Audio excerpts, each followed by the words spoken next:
Pada suatu hari di Moskow, seorang prajurit yang sedang berlibur yang bernama Oleg sedang makan malam bersama pacar barunya yang bernama Alena. Saat mereka kembali ke apartemen, tiba-tiba terjadi sesuatu yang aneh. Saat mereka melihat siaran televisi, mereka berdua terkejut setelah mengetahui kalau seluruh dunia mengalami pemadaman listrik secara serentak. Namun anehnya, sebagian wilayah Rusia, termasuk Moskow, tidak terpengaruh peristiwa ini. Mereka menyebut wilayah yang tidak mengalami pemadaman ini disebut lingkaran kehidupan, karena mereka tidak tahu nasib orang-orang di luar lingkaran ini karena semua jalur komunikasi terputus. Semua orang pun bingung karena tidak ada bencana apapun yang terjadi barusan. Untuk mengetahui nasib orang-orang yang ada di luar lingkaran kehidupan, militer Rusia mengirim beberapa pasukan yang ada di dalam lingkaran kehidupan untuk memeriksa wilayah di luar lingkaran kehidupan yang disebut zona karantina. Mayor Dolmatov ditunjuk untuk memimpin pasukan pengintai menuju kota Kirov yang masuk ke dalam zona karantina. Di antara pasukan itu, terdapat juga seorang jurnalis yang bernama Olia. Sesampainya di kota Kirov, kota itu terlihat begitu gelap tanpa ada cahaya lampu sedikit pun. Saat mereka masuk ke dalam supermarket yang ada di sana, mereka melihat semua orang yang ada di dalam supermarket telah tewas. Namun anehnya, tidak ada luka sedikit pun pada tubuh mayat-mayat itu. Mayor dan pasukannya kemudian bergerak ke atas gedung untuk memeriksa lebih lanjut. Mereka memasuki sebuah apartemen dan menemukan makanan di atas meja makan yang masih rapi. Mereka juga tidak menemukan mayat di rumah itu seperti di supermarket tadi. Seorang prajurit yang bernama Kolya tiba-tiba diserang. Mayor dan prajurit yang lainnya pun menolong Kolya. Mereka menembaki orang yang menyerang Kolya. Namun orang itu keburu kabur. Mayor kemudian memutuskan untuk kembali ke dalam markas menggunakan helikopter. Di sini Mayor bertanya kepada Kolya, seperti apa orang yang barusan menyerangnya. Kolya menjawab kalau dia tidak sempat melihat wajah si penyerang. Mayor kemudian melaporkan kepada markas kalau tidak ada tanda-tanda kehidupan di wilayah Kirov. Mereka hanya ditemui oleh seorang penyerang yang tidak diketahui identitasnya. Sebulan kemudian, setelah beberapa pasukan dikirim untuk memeriksa wilayah di luar lingkaran kehidupan, dipastikan lebih dari 100 juta warga Rusia yang ada di luar lingkaran tidak diketahui keberadaannya atau sudah meninggal. Sementara itu, pihak berwenang menyuruh warga yang ada di dalam lingkaran kehidupan untuk tetap tenang. Semua warga sipil yang masih hidup pun akhirnya ditarik untuk bergabung dengan militer. Salah satunya adalah Yura, seorang supir taksi yang terpaksa harus meninggalkan ibunya yang menderita Alzheimer untuk bergabung dengan militer. Yura bergabung dengan Oleg di dalam pos militer di wilayah perbatasan Kirov. Mayor Dolmatov kemudian mengajak Letnan Kolonel Osmalov untuk memeriksa prajurit yang ada di dalam pos. Osmalov menjelaskan apa yang terjadi saat ini. Dia sudah mengirim beberapa tim untuk memeriksa zona karantina. Sampai saat ini, mereka tidak menemukan satupun warga sipil yang selamat. Mereka pun berinisiatif membawa mayat untuk diotopsi. Hasil otopsi menunjukkan kalau mayat itu tewas karena bahan beracun yang ternyata berasal dari dalam tubuhnya sendiri. Osmalov memerintahkan para prajurit yang ada di sini untuk mengumpulkan data sebanyak-banyaknya agar para ilmuwan tahu apa yang sebenarnya sedang terjadi. Selain itu, mereka juga harus mengamankan gudang senjata negara yang ada di dalam wilayah zona karantina. Namun mereka harus berhati-hati karena beberapa tim yang sebelumnya dikirim ke sana telah hilang kontak. Seluruh pasukan dan 79 tank yang dikirim ke sana menghilang tanpa kabar. Osmalov ingin mereka memeriksa apa yang sebenarnya terjadi. Malam harinya, tiba-tiba alarm tanda bahaya berbunyi. Semua pasukan bersiap dengan senjata mereka. Dari dalam radar, Kolonel Osmalov melihat pergerakan musuh yang mendekat dari dalam hutan. Musuh itu bergerak dengan kecepatan 20 km per jam. Sensor juga mendeteksi radiasi elektromagnetik dari makhluk itu. Tiba-tiba lampu pos padam. Dolmatov pun menembakkan flare sebagai penerang. Saat mereka mendengar pergerakan, semua orang pun mulai menembak. Ternyata musuh yang mereka hadapi bukanlah manusia, melainkan sekumpulan beruang besar.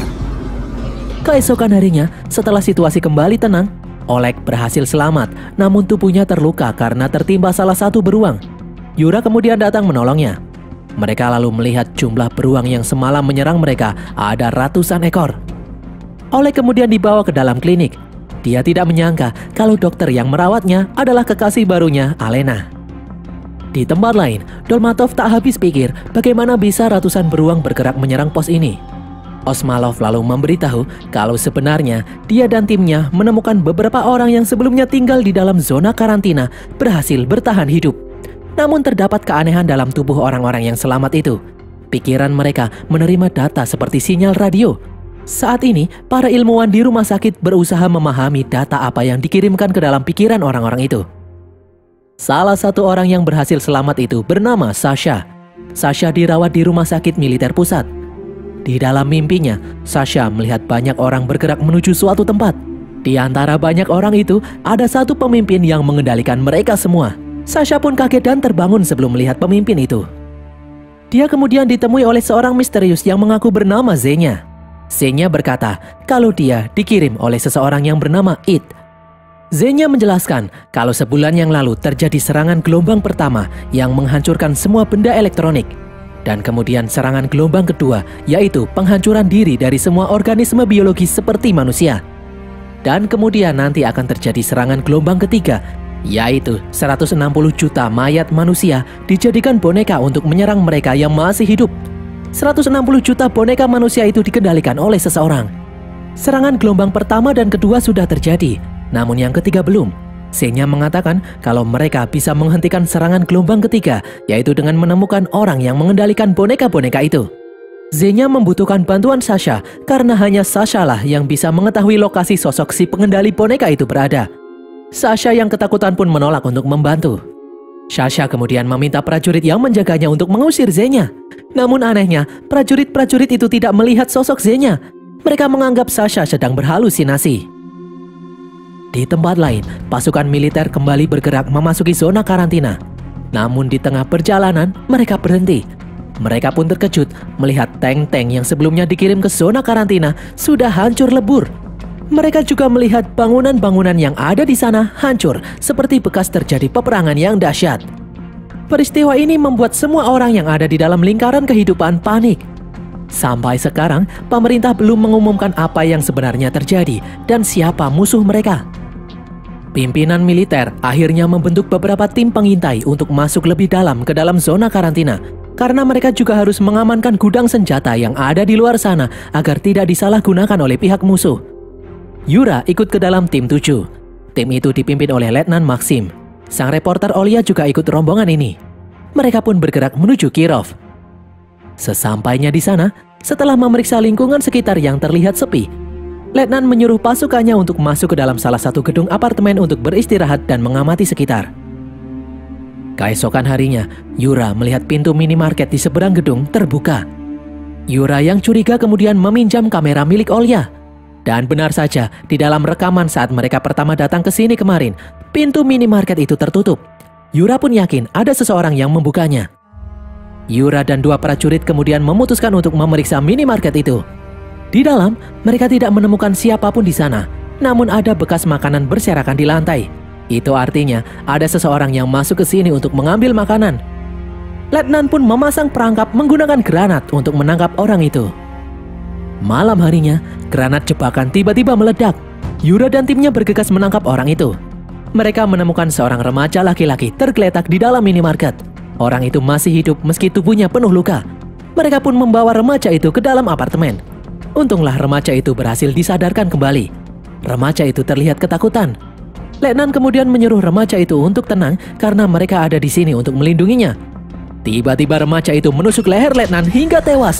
Para prajurit yang ada di sana pun langsung menembaki remaja itu hingga tewas. Di tempat lain, Oleg yang kakinya sudah sembuh bergabung dengan tim lain menuju desa Kharkino.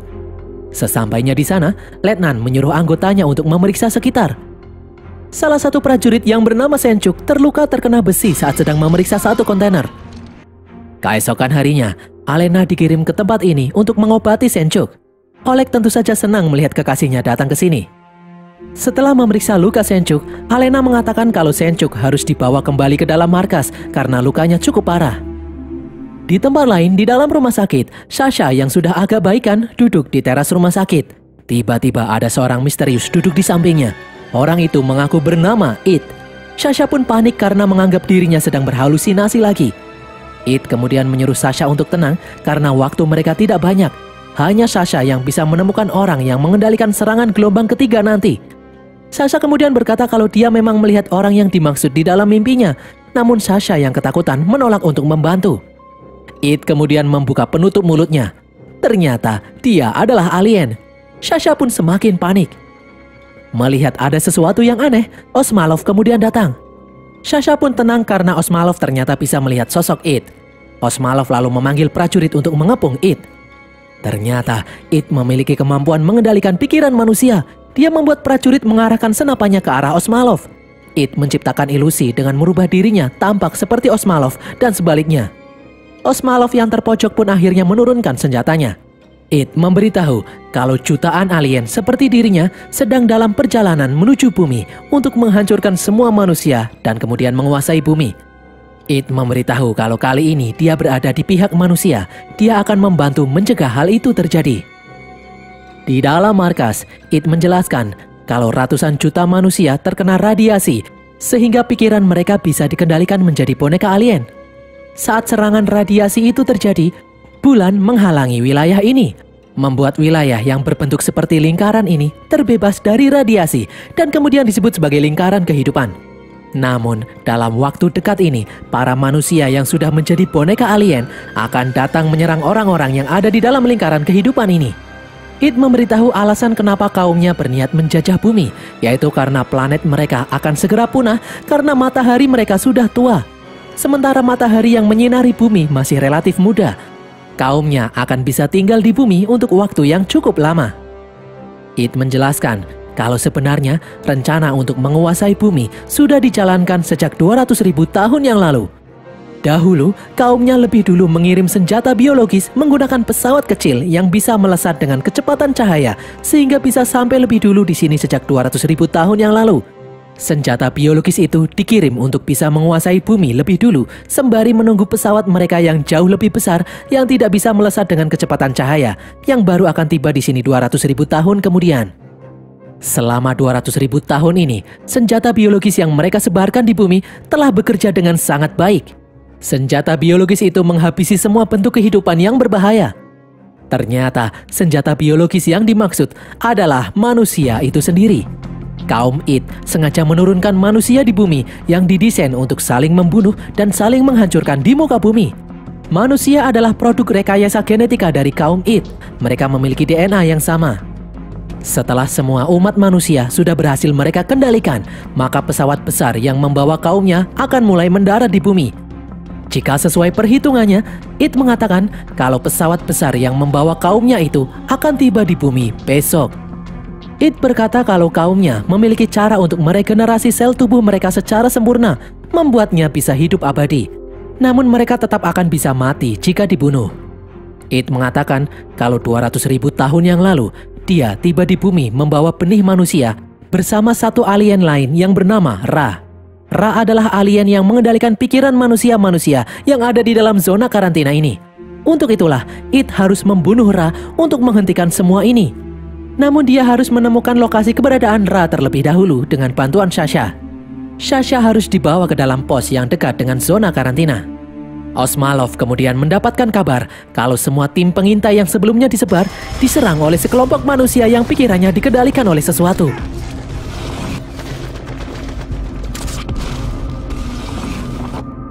Di dalam pos militer perbatasan, Dolmatov melihat beberapa rudal flare berwarna ungu dan merah di langit yang dikirimkan oleh para tim pengintai, menandakan kalau mereka telah diserang. Beberapa saat kemudian, Osmalov, Sasha, It, dan Zenya tiba di pos militer perbatasan. Bersama Dolmatov, mereka kemudian pergi ke sebuah ruangan yang tenang agar Sasha bisa berkonsentrasi. It kemudian membantu Sasha masuk ke dalam alam bawah sadar. Sasha kemudian melihat penampakan Ra yang sedang berdiri di atas sebuah gedung. Sasha menggambar gedung itu di kertas. Setelah kembali sadar, Sasha mengatakan kalau Ra ada di pusat kota Kirov. It pun mengajak mereka untuk bergegas menuju pusat kota Kirov. Dolmatov yang bingung bertanya apa yang sedang terjadi. It dan Osmalov pun menjelaskan semuanya kepada Dolmatov. Awalnya Dolmatov tidak percaya. Namun setelah dia mendapatkan info kalau serangan gelombang ketiga sudah dimulai, jutaan orang menyerang lingkaran kehidupan di Moskow, Dolmatov pun akhirnya percaya.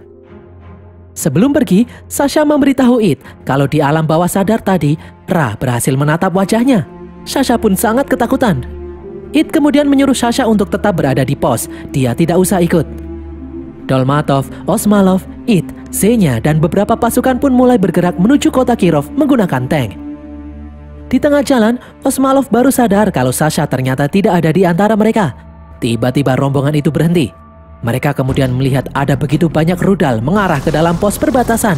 Rudal-rudal itu menghancurkan pos dan membunuh semua orang yang ada di sana, termasuk Sasha. Osmalov yang marah kemudian menodongkan pistol ke arah It. Ternyata It sudah tahu kalau Ra pasti akan menyerang Sasha. Jadi dia menyuruh Sasha tetap tinggal di dalam pos. Jika Sasha ikut rombongan ini, mereka semua pasti akan mati. Perjuangan mereka akan sia-sia. Setelah mendengar penjelasan ini, mereka pun melanjutkan perjalanan. Singkat cerita, setelah serangan brutal yang sebelumnya dialami, yang berhasil selamat dari tim Yura hanyalah Yura dan Olia. Mereka berdua pun memutuskan pergi menuju Kharkino karena semalam mereka melihat flare ungu ditembakkan dari arah sana. Itu artinya masih ada prajurit yang berhasil selamat. Sesampainya di sana, Yura bertemu dengan Oleg. Di dalam tim Oleg, hanya dia dan Alena dan satu prajurit yang selamat. Tak berapa lama kemudian, Dolmatov dan rombongan datang. Dolmatov mengatakan kalau mereka tidak bisa kembali ke dalam markas karena markas telah hancur. Saat ini, mereka akan pergi ke Kirov. Dolmatov pun memerintahkan prajurit yang tersisa untuk ikut dengannya. Singkat cerita, mereka pun akhirnya sampai di kota Kirov. Dolmatov heran kenapa mereka tidak diserang oleh para boneka-boneka alien. It pun memberitahu kalau Ra mengira It sudah mati di dalam pos. Selain itu, It menggunakan kekuatannya agar mereka tidak terdeteksi. Namun kekuatan It akan melemah jika dia semakin dekat dengan Ra. Setelah beberapa saat berkendara, benar saja, tiba-tiba jutaan boneka alien muncul menghadang mereka. Dolmatov pun memerintahkan untuk tetap maju meskipun harus membunuh orang-orang itu. Mereka pun akhirnya berhasil sampai di gedung tempat Ra berada. It langsung naik ke atap bangunan bersama Yura dan dua prajurit untuk membantunya, sementara yang lain berjaga di luar gedung. Mereka harus menghalangi jutaan manusia yang akan datang menyerang. Dolmatov lalu menyuruh Zhenya, Olia, dan Alena bersembunyi karena mereka bertiga adalah warga sipil. Mayat-mayat manusia boneka alien itu pun mulai berdatangan. Baku tembak tak bisa dihindari lagi. Sementara itu di dalam, jalan menuju atap gedung juga dihalangi oleh boneka-boneka alien. Setelah pertempuran yang sengit terjadi, karena musuh terus-terusan berdatangan dan tidak kunjung habis, Osmalov dan Oleg mengajak yang lain untuk naik ke atas. Sementara Mayor Dolmatov dan timnya akan berusaha menahan boneka-boneka alien itu dengan sekuat tenaga. Di atas, hanya It dan Yura yang berhasil mencapai atap gedung. Mereka berdua melihat Ra yang ada di sana. Yura berusaha menyerang, namun Ra melemparnya hingga hampir terjatuh. Ra dan It kemudian bertarung dengan sengit. Di bawah, sebuah truk berisi bahan bakar yang ditempeli bom kemudian meledak. Kesempatan ini dimanfaatkan It untuk mengambil benda berbentuk kotak milik Ra. It dan Yura kemudian bekerja sama untuk membunuh Ra. Ra pun akhirnya berhasil dibunuh. It kemudian menepati janjinya. Dia menetralisir semua boneka alien, membuat orang-orang yang ada di bawah kendali alien itu mati. Melihat hal ini, Zhenya pun merasa ketakutan karena satu alien bisa membunuh ratusan juta manusia sekaligus. Ketakutan itu bertambah ketika It mengatakan kalau di dalam pesawat masih ada jutaan alien seperti dirinya yang sedang bergerak menuju ke sini. Osmalov pun bertanya apa yang selanjutnya harus mereka lakukan. Secara mengejutkan, It berkata kalau sebenarnya dia bisa saja mencegah serangan radiasi yang menguasai manusia terjadi. Namun hal itu akan memancing pesawat alien berubah menjadi mode perang. It berencana mengendalikan semua alien dan juga semua manusia yang tersisa. Dia menganggap dirinya sebagai Tuhan. Alena yang marah pun menodongkan senjatanya ke arah It. Melihat hal ini, Yura melarang Alena membunuh It. Karena menurutnya, It adalah harapan mereka satu-satunya untuk menghadapi jutaan alien yang akan datang. Melihat ada kesempatan untuk membunuh It, Zhenya berusaha menusuknya. Namun yang dia tusuk ternyata adalah Osmalov. Oleg kemudian maju mendekati It, namun Yura menghadangnya.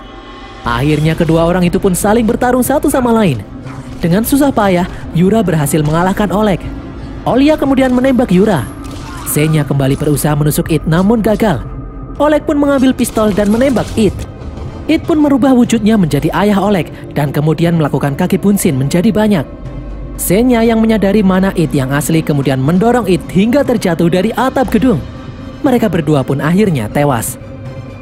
Beberapa saat kemudian, sebuah pesawat besar muncul dari atas langit. Pesawat itu akhirnya mendarat. Namun setelah ditunggu, tidak ada satupun alien yang keluar.